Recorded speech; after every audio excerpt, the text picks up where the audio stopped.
अस्सलामुअलैकुम स्टूडेंट्स, आज आपका 9th क्लास का लेक्चर नंबर 3 है। लेक्चर 3 के अंदर हम एक्सरसाइज 1.1 का क्वेश्चन नंबर 1 सॉल्व करेंगे। क्वेश्चन नंबर 1 जो आपका है वो है about identify each of the following as a rational और इर्रेशनल नंबर। यानी कि जो जितने भी नंबर्स दिए गए हैं इनको आपने ये आइडेंटिफाई करना है कि क्या ये रैशनल है कि इर्रेशनल है। जैसा कि आपने लेक्चर नंबर 2 के अंदर जो प्रीवियस लेक्चर आपका था उसमें आपको अच्छे से रैशनल और इर्रेशनल विद एग्जांपल करवाया गया था कि कैसे आप आइडेंटिफाई करोगे कि दिया गया नंबर रैशनल है कि इर्रेशनल है। एक दफ़ा आपको रिपीट करवाती जाऊँ कि उसके लिए हम पहले 2 कंडीशंस चेक करते थे। फर्स्ट कंडीशन होती थी कि गिवन नंबर को हम चेक करते थे कि क्या वो टर्मिनेटिंग है कि नॉन टर्मिनेटिंग है। टर्मिनेटिंग होता था तो हम फ़ौरन वहीं पे उसको एंड स्टॉप करके कहते थे कि ये गिवन नंबर रैशनल है। और अगर फर्स्ट कंडीशन में वो नॉन टर्मिनेटिंग आ जाता है तो हम सेकंड कंडीशन पे जाते थे। सेकंड कंडीशन में हम ये चेक करते थे कि अब नॉन टर्मिनेटिंग तो आ गया है, क्या वो रिक्योरिंग है या नॉन रिक्योरिंग है। यानी डेसिमल पॉइंट्स के बाद जो नंबर ऑफ़ डिजिट्स हैं वो रिपीट्स हो रहे हैं कि नहीं हो रहे। अगर तो वो रिपीट हो रहे हैं यानी नॉन टर्मिनेटिंग तो फर्स्ट कंडीशन में आ गया, सेकंड में वो रिक्योरिंग आ गया यानी रिपीट हो रहा है, तब भी वो रैशनल है। अगर सेकंड कंडीशन में भी वो नॉन आ गया तब जाके फिर हम कहते थे कि दिया गया नंबर जो है वो इर्रेशनल है। यानी दोनों कंडीशंस में अगर नॉन आ जाए तो दिया गया नंबर जो होता है वो इर्रेशनल नंबर होता है। अब 1 बाय 1 हम ईच क्वेश्चंस को चेक करेंगे कि कैसे ये जो नंबर्स हैं वो रैशनल हैं कि इर्रेशनल हैं। फर्स्ट आपका क्वेश्चन नंबर 1 का जो फर्स्ट क्वेश्चन है उसका फर्स्ट पार्ट है, उसमें आपको दिया गया है 2.35 3535। अब हम इसमें चेक करेंगे कि जो गिवन नंबर है आपका फर्स्ट नंबर है इसमें फ़र्स्ट कंडीशन क्या है, क्या ये रैशनल है कि इर्रेशनल है। अब देखें ये जो नंबर है फर्स्ट कंडीशन इसमें टर्मिनेट हो रहा है कि नॉन टर्मिनेट है, क्योंकि ये इसके पॉइंट्स जो आप हैं ये definite numbers of decimal number है यानी आप इसको काउंट कर सकते हो। ये टर्मिनेटिंग नंबर है, टर्मिनेट होने की वजह से हम इसको कहेंगे कि ये है रैशनल नंबर। यानी जो नंबर टर्मिनेट हो जाते हैं डेसिमल पॉइंट्स के कुछ डिजिट्स के बाद उनका जो रिमाइंडर है वो ज़ीरो बच जाता है, वो आगे नंबर नहीं चल रहा होता मज़ीद, तो वो ऐसे नंबर्स जो होते हैं वो रैशनल डेसिमल नंबर्स होते हैं। तो इसके जब आप सॉल्यूशन में आप इसको लिखोगे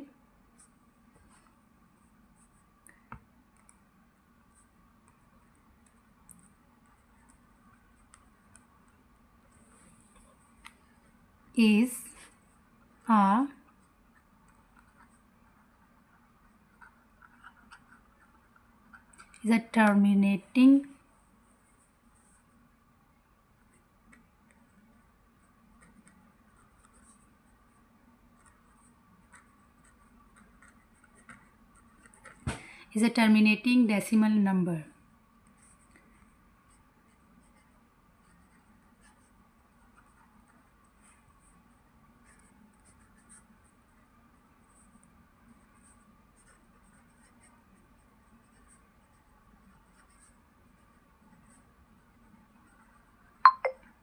यानी हमने उसकी फ़र्स्ट कंडीशन चेक की और उसको बताया कि जो गिवन नंबर है वो टर्मिनेटिंग नंबर है।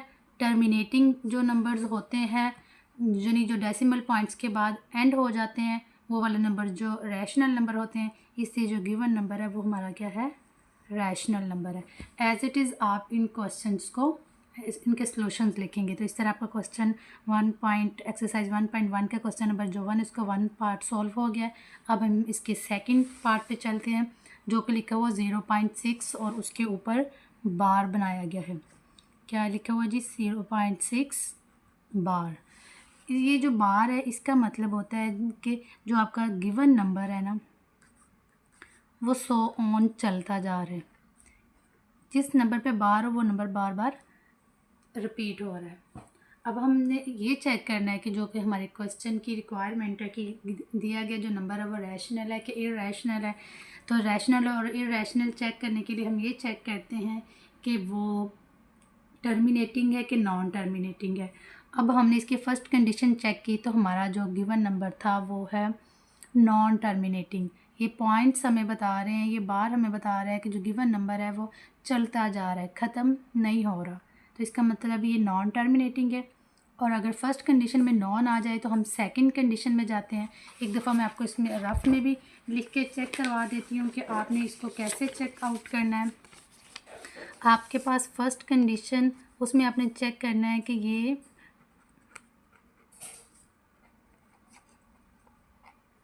टर्मिनेटिंग और नॉन टर्मिनेटिंग है, ठीक है।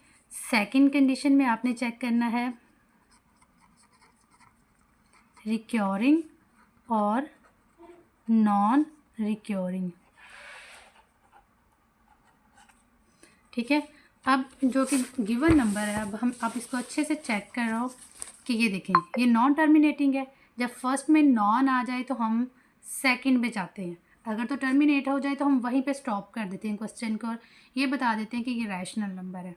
और अगर फर्स्ट में नॉन आ जाए तब हम फिर सेकंड कंडीशन पे जाते हैं। सेकंड कंडीशन में जाके हम फिर ये चेक करते हैं कि गिवन नंबर अब रिक्योरिंग है कि नॉन रिक्योरिंग है, कि आया वो रिपीट हो रहा है कि नहीं हो रहा है, नंबर ऑफ़ डिजिट्स या ग्रुप ऑफ डिजिट्स क्या वो रिपीट हो रहे हैं कि नहीं हो रहे। अब देखिए इसमें जो 6 का डिजिट है वो बार बार रिपीट हो रहा है, इसका मतलब ये जो नंबर है ये रिक्योरिंग है। एक तो ये नॉन टर्मिनेटिंग है, ख़त्म नहीं हो रहा लेकिन रिपीट हो रहा है। नहीं, एक दफ़ा नन आ गया फर्स्ट में लेकिन सेकंड में वो रिपीट हो रहा है, सेकंड में रिक्योरिंग है। और अगर recurring number of decimal number recurring हो तो तब भी हम उस नंबर्स को कहते हैं कि ये नंबर क्या है, रैशनल है। तो आप इसके सॉल्यूशन में क्या लिखेंगे,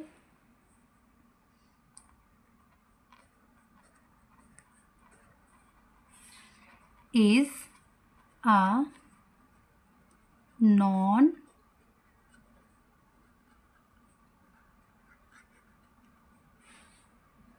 is a non terminating and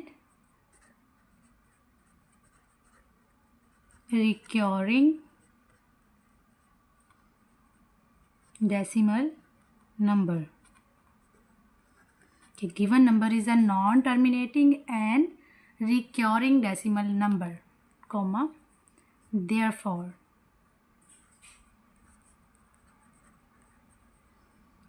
it is a rational number. Clear है स्टूडेंट्स। जो सेकंड क्वेश्चन था उसमें वो आपका नॉन टर्मिनेटिंग था, साथ रिक्योरिंग था।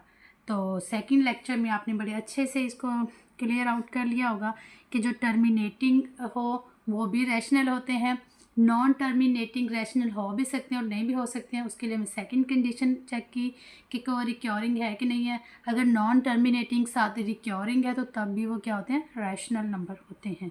इस तरह आपका सेकंड क्वेश्चन भी कंप्लीट हुआ। हम क्वेश्चन नंबर थर्ड पे चलते हैं। थर्ड में उसने हमें वैल्यू दी हुई है 2.236067 और ये 3 जो डॉट्स लगाए इसका मतलब कि ये जो आपका डेसिमल नंबर है ये सो ऑन चलता जा रहा है, ये नॉन टर्मिनेटिंग है। तो फर्स्ट कंडीशन में हम इसको चेक करके देख लेते हैं कि नॉन टर्मिनेटिंग है। सेकंड में देखो क्या ये रिक्योर हो रहा है, क्या ये नंबर इसमें रिपीट हो रहा है, इसमें कोई नंबर ऑफ डिजिट रिपीट नहीं हो रहा। तो फर्स्ट नॉन टर्मिनेटिंग भी है और सेकंड में नॉन रिक्योरिंग भी है, यानी दोनों कंडीशंस में नॉन आ गया है। तो आपको बता दें कि दोनों में नॉन आ जाए तो वो वाला नंबर जो होता है वो इरैशनल होता है। अब जाके ये थर्ड वन क्वेश्चन आपका ये इरैशनल नंबर है क्योंकि ये नॉन टर्मिनेटिंग और नॉन रिक्योरिंग है, रिपीट नहीं हो रहा। तो इसको आप कैसे सॉल्व आउट करोगे, अब यहाँ पे क्या लिखोगे,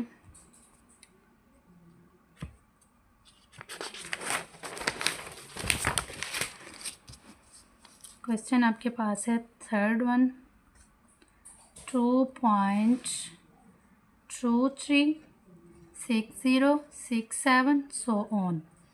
सॉल्यूशन में आप इसके लिखोगे 2.236067 6067 so on is a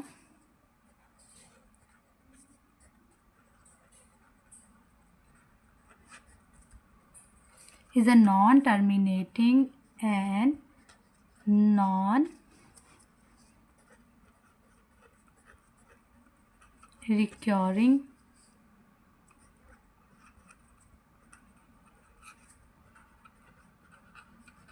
decimal number.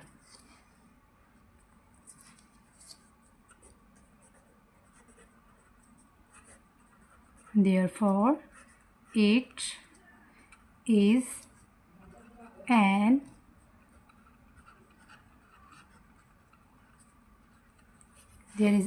an irrational number.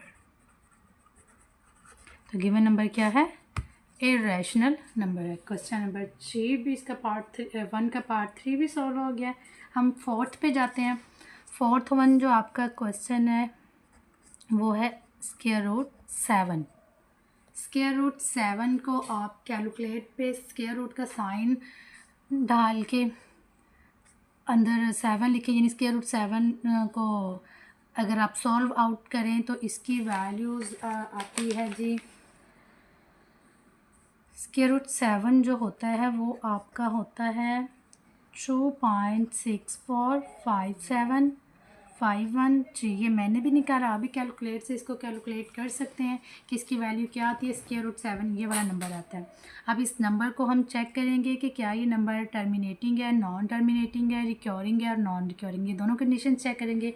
First condition में हम ये चेक करेंगे कि क्या ये टर्मिनेटिंग है कि नॉन टर्मिनेटिंग है। लास्ट एंडलेस डिजिट्स हमें बता रहे हैं कि ये वाला जो नंबर है आपका ये नॉन टर्मिनेटिंग है। तो हम इसको क्या लिखेंगे कि आप स्क्वायर रूट 7 भी लिख सकते हो और इसकी वैल्यू भी लिख सकते हो दोनों, क्योंकि ये इसी की वैल्यू है। Is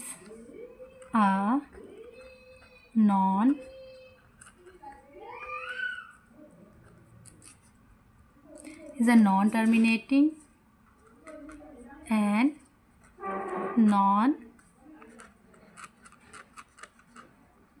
recurring decimal number.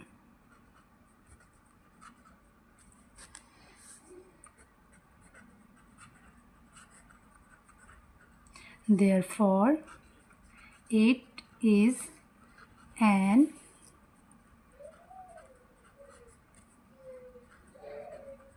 irrational number. तो ये नंबर भी फिर क्या हुआ? इरेशनल, क्योंकि ये ना तो रिपीट हो रहा था और ना ही टर्मिनेट हो रहा था, यानी non terminating non recurring decimal number था। दोनों दफ़ा नन आ गया था, इस वजह से ये भी क्या हुआ? Irrational number. पार्ट 5 पे जाते हैं। 5th वन पार्ट जो आपका है जी, उसमें आपको उसमें वैल्यू दी हुई है ई।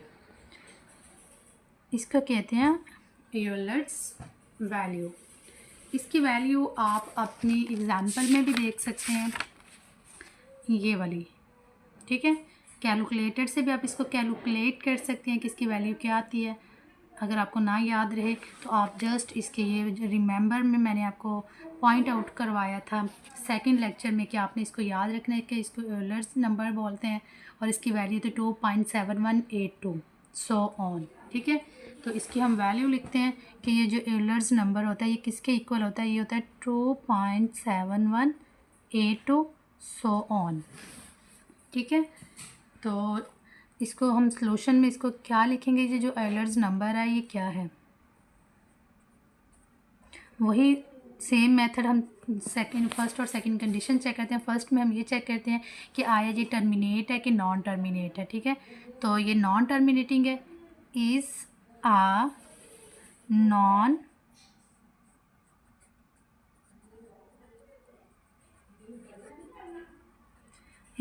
टर्मिनेटिंग एंड सेकंड कंडीशन में चेक करते हैं रिक्योरिंग है कि नॉन रिक्योरिंग है। कोई नंबर ऑफ डिजिट रिपीट नहीं हो रहा इसमें, तो हम इसको कहेंगे कि ये क्या है? Non recurring. Non terminating and non recurring decimal number. Therefore फिर क्या हुआ ये, it is an irrational number. ठीक है बच्चे, क्लियर हुआ आपको कि फिफ्थ पार्ट जो क्वेश्चन नंबर 1 का ये जो एलर्स नंबर है वो भी क्या है, इरेशनल नंबर है। ये आपको ज़ुबानी कलामी भी याद होना चाहिए। आपको एमसीक्यूज़ आ सकता है कि इस नंबर को कहते क्या है, इसका नाम क्या है, या फिर ये पूछ सकते हैं कि आया ये रैशनल है कि इरेशनल है। ठीक है, हम अब नेक्स्ट पार्ट पे चलते हैं जो सिक्स्थ वन पार्ट है क्वेश्चन 1 का, पाई। ठीक है, इसको क्या बोलते हैं, पाई। पाई की वैल्यू भी आपकी एग्जाम्पल से ऊपर जो इरेशनल वाला टॉपिक है उसमें दी गई है।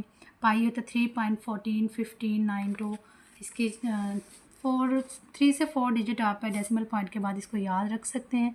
ये वाला पूछा है उसने कि पाई क्या है, रैशनल है कि इरेशनल है। आपको पता होना चाहिए कि जो पाई है उसकी वैल्यू, अच्छा आप कैलकुलेट से भी कैलकुलेटर को यूज़ करके इसकी वैल्यू को कैलकुलेट कर सकते हो। और आपको वैसे भी पता होनी चाहिए एमसीक्यूज़ के लिए भी कि ये इसकी वैल्यू थी 3.141592 so on.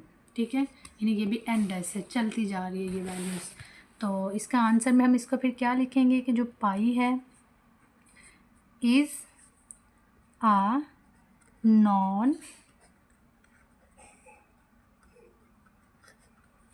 terminating and second condition no number of digits are repeating, कोई number of digits are repeat नहीं हो रहे, तो हम कहेंगे कि ये क्या है, नॉन रिक्योरिंग।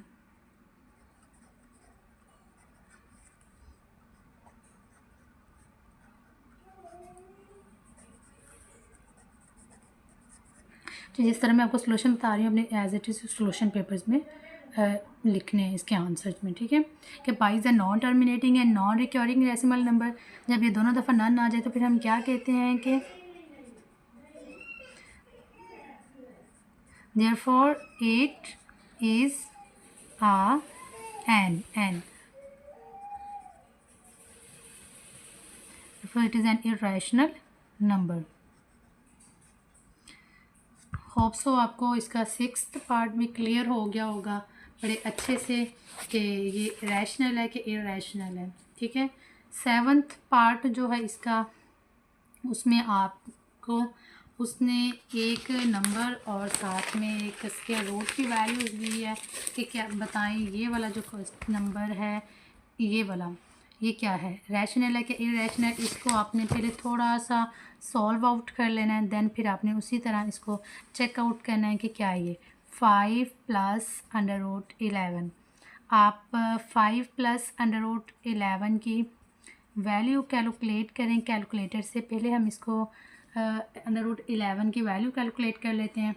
ये अभी मैंने कैलकुलेट किया, इसकी वैल्यू आती है जी 3.316624 सो ऑन। 5 √11 की हमने इसकी में वैल्यू लिखी है, 5 को इसके अंदर ऐड करेंगे, 5 को ऐड करने के बाद इसकी वैल्यू आती है 8.316624 सो ऑन। ये नंबर थे, हमने 5 को एज इट इज़ लिखा, √11 की वैल्यू निकाली कैलकुलेटर से, दोनों को ऐड किया, ऐड करने के बाद ये आया। अब इस नंबर को हम चेक करते हैं कि गिवन डेसिमल नंबर जो है वो टर्मिनेट है कि नॉन टर्मिनेट है। बड़े अच्छे से आपको क्लियरली नज़र आ रहा है कि एंडलेस पॉइंट है, तो इसका मतलब है ये नॉन टर्मिनेटिंग है। तो हम कहेंगे कि जो अब एग्जैक्ट जो क्वेश्चन होता है वो भी लिख सकते हैं, is a non terminating. Second condition check करें क्या नंबर ऑफ़ डिजिट्स रिपीट हो रहे हैं, को नंबर ऑफ़ डिजिट्स या ग्रुप ऑफ डिजिट्स कुछ भी रिपीट नहीं हो रहा, तो इस वजह से हम कहेंगे कि ये तो एक तो ये नॉन टर्मिनेटिंग है, दूसरा ये क्या है, non recurring.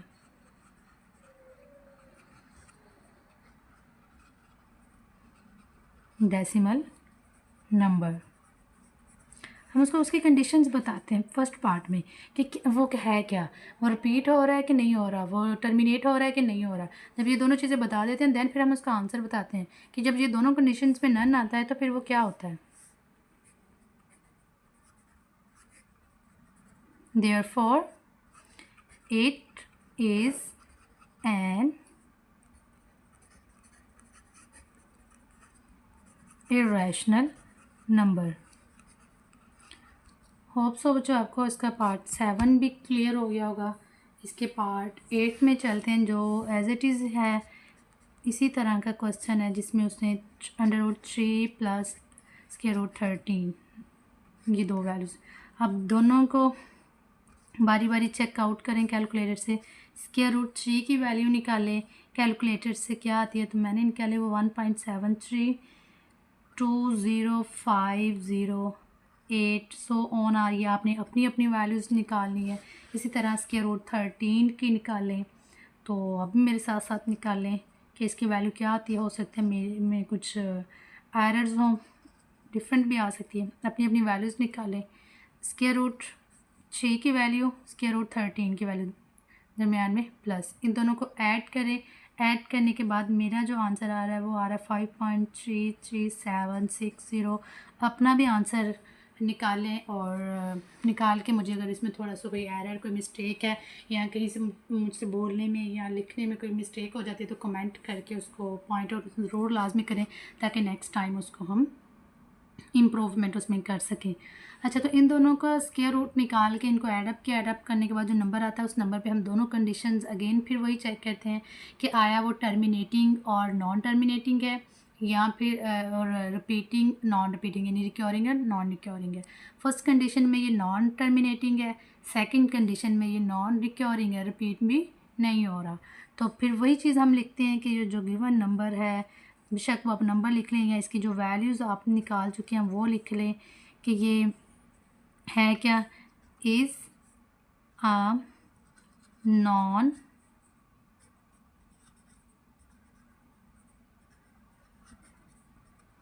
Is a non terminating and second condition में भी नॉन ही है कि नॉन रिक्योरिंग,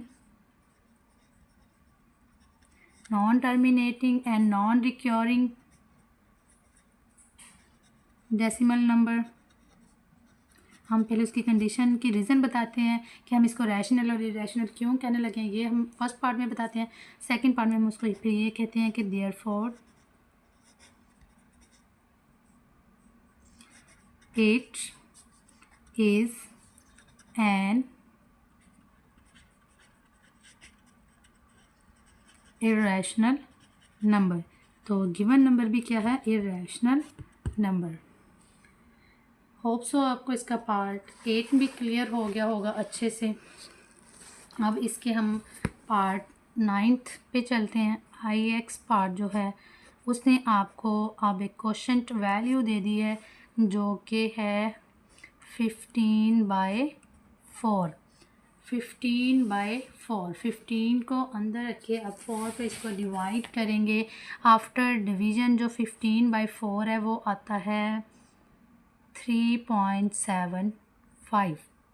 ठीक है, 15 को 4 पे डिवाइड किया तो आपके पास ये आंसर आया। तो इस आंसर को चेक करें कि ये क्या है, क्लियरली टर्मिनेटिंग। जब आपकी फ़र्स्ट कंडीशन में नॉन आए ना टर्मिनेट आ जाए तो हम कहते हैं कि फिर ये गिवन नंबर फिर क्या है, रैशनल नंबर है। तो हम कहेंगे कि जो 15/4 is uh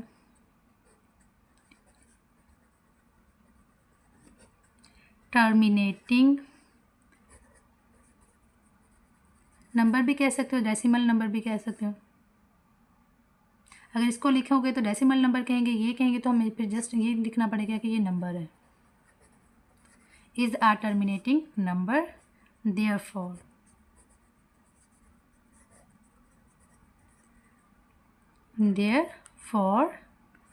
it is a rational number. Hope so आपको ये पॉइंट भी क्लियर हो गया होगा कि जो फोर्थ वन पे आपको उसने एक नंबर दिया है वो क्या है, टर्मिनेटिंग है कि नॉन टर्मिनेटिंग है। तो ये टर्मिनेट हो गया था आफ्टर 2 डिजिट्स।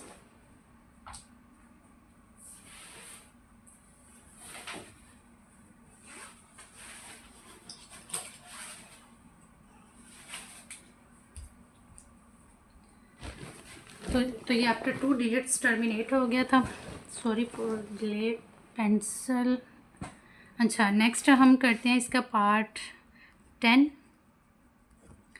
में उसने आपको एक वैल्यू दी गई है सॉल्व करने के लिए, 2 माइनस स्क्वायर रूट 2, उसके बाद है 2 प्लस स्क्वायर रूट 2। इसको सॉल्व करने के दो मेथड हैं। एक तो है कि आप स्क्वायर रूट 2 की वैल्यू निकालें, 2 में से उसको माइनस करें, वो लिखें। इधर से भी स्क्वायर रूट 2 की उसमें 2 में प्लस करें, फिर दोनों को मल्टीप्लाई करें। एक मेथड बच्चे आपने एक क्वेश्चन फार्मूला पढ़ा होगा, सिंस। ये 3 डॉट्स में मैंने लिखे ना, इसमें नीचे वाले डॉट इसका मतलब है सिंस। फिर फार्मूला पढ़ा होगा a माइनस बी और a प्लस बी, ये सेम वैल्यूज़ हों और उनके दरमियान में साइन जो हो, एक के दरमियान में माइनस और एक प्लस, और वो आपस में मल्टीप्लाई हो रहे हो। तो आप इस पर फार्मूला लगाते होते थे कि फर्स्ट वन का स्क्वायर माइनस सेकेंड वन का स्क्वायर। ठीक है, ये दो स्क्वायर्स के दरमियान माइनस आ जाए तो हम उन दोनों वैल्यूज़ को एक दफ़ा प्लस में और एक दफ़ा माइनस में लिखते होते हैं। तो ये ऐसे ही दो सेम वैल्यूज़ हैं, उनके दरमियान साइन डिफरेंट है, वो मल्टीप्लाई हो रही हैं, तो हम इस पे इस फार्मूले के मुताबिक इसको मल्टीप्लाई करेंगे। यानी इस तरह की अगर वैल्यूज़ पड़ रही हो तो हम उसको इस फार्मूले के मुताबिक उनका प्रोडक्ट ले सकते हैं। हम इस तरह इनका प्रोडक्ट लेंगे कि फ़र्स्ट वैल्यू का स्क्वायर माइनस सेकेंड वन की वैल्यू का स्क्वायर। ठीक है, तो इस क्वेश्चन को हमने इस फार्मूले के मुताबिक मल्टीप्लाई किया है। मल्टीप्लाई करने के बाद हम इसका आंसर चेक करते हैं। 2 का स्क्वायर 4 और स्क्वायर रूट और स्क्वायर आपस में कैंसिल हो गए क्योंकि ये रेसिप्रोकल नंबर्स हैं एक दूसरे के। तो इसका आंसर 2 आ गया। स्क्वायर से स्क्वायर रूट कैंसिल हो गया। 4 माइनस 2 2। तो देखिए इस वाले क्वेश्चन का जो आंसर आया है 2। अब हमने चेक करना है कि 2 क्या है। अब 2 एक नंबर है, टर्मिनेटिंग नंबर, आगे गया ही नहीं है। तो जो एक सादा नंबर होता है वो हमेशा क्या होता है, रैशनल नंबर होता है। तो हम कहेंगे इसके सलूशन में कि 2 इज़ आ नंबर। इसको टर्मिनेटिंग नंबर भी आप कह सकते हैं। ठीक है, तो 2 is a number, therefore 8 is a rational number। Clear है बच्चों? आपका एक्सरसाइज 1.1 का क्वेश्चन नंबर 1 क्लियर हो गया होगा। होप सो आपको अच्छे से। अगर किसी भी क्वेश्चन में अभी भी आपको प्रॉब्लम है तो आप कमेंट में उसको हाईलाइट करके पूछ सकते हैं। किसी भी किस्म की आपको कोई क्वेश्चन है, कोई प्रॉब्लम है, किसी भी किस्म की मुझसे मिस्टेक होगी तो आप ज़रूर कमेंट में उसको हाईलाइट करें ताकि नेक्स्ट टाइम इसको इम्प्रूव किया जा सके। अब हम इंशाल्लाह लेक्चर नंबर 2 में क्वेश्चन नंबर 2 के बारे में लेक्चर आपका 4th होगा। ये 3rd वन था, 4th होगा। 4th में हम क्वेश्चन नंबर 2 के बारे में पढ़ेंगे। पहले इससे रिलेटेड जो आपकी बुक वाले ने पीछे थ्योरी और एग्जांपल दी गई है उसको सॉल्व आउट करेंगे। देन हम अपने क्वेश्चन नंबर 2 पे आएंगे। होप सो आपको ये लेक्चर अच्छे से क्लियर होगा। नेक्स्ट लेक्चर के लिए तब तक अल्लाह हाफिज़।